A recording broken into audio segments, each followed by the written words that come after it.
This is the Jaffel Report. People keep talking about emotional labor, but few can agree on whether it's a job, a virtue, or an unpaid overtime shift for the soul. Hey, it's your West Coast Canadian boomer with an observation on how a boomer navigates emotional labor. Once upon a time, emotional labor meant that extra hour you spent smiling through a cranky customer or talking a boss down from a caffeine cliff. But somewhere around the dawn of Instagram therapy quotes and 24-hour empathy channels, it grew from a workplace term into something nearly spiritual. According to the piece in the Globe and Mail, society keeps asking everyone, especially women, to pick up invisible feelings the way people used to pick up after office birthday cake. In the original sense, emotional labor was what flight attendants and nurses mastered long before Silicon Valley discovered mindfulness. You were expected to manage your feelings and the feelings of others while pretending everything was fine, even if the plane was shaking or the patient wasn't thrilled. According to CBC News, psychologists now warn that this kind of constant emotional regulation can lead to burnout faster than bad Wi-Fi on a business Zoom. But emotional labor isn't all tragic toil. In the best-case scenario, it's what keeps us civil. Imagine a world where everyone just said what they thought out loud, all the time. Unfiltered. The coffee shop lineup would look like a reality show.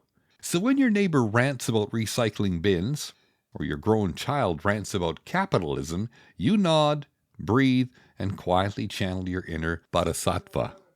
That's emotional labor, not because you're faking it, but because you're keeping the peace, as explained in Psychology Today Canada.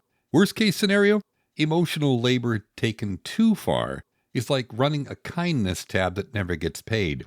Boomers especially were raised to tough it out and not complain, which often meant internalizing stress like a duct tape water heater ready to blow. Younger generations may call that self-sacrifice. We just called it Tuesday. There's a balance somewhere between stoic endurance and emotional burnout, though finding it might take a therapist, a Labrador, and 2 weekends of silence in Tofino. The other challenge is that emotional labor keeps getting outsourced, digitally. Replying kindly to every group chat or online disagreement is apparently another unpaid job. Be patient, be empathetic, they say in every HR memo.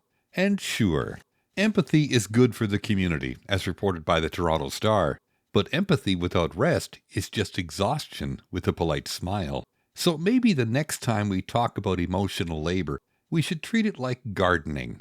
You can't tend someone else's weeds if your own roots are dry. Who am I, you ask? Just another friendly observer. Call me Jaffo. TheJaffelReport.ca. The Jaffel Report is downloadable from wherever you get your podcasts from. That's TheJaffelReport.ca.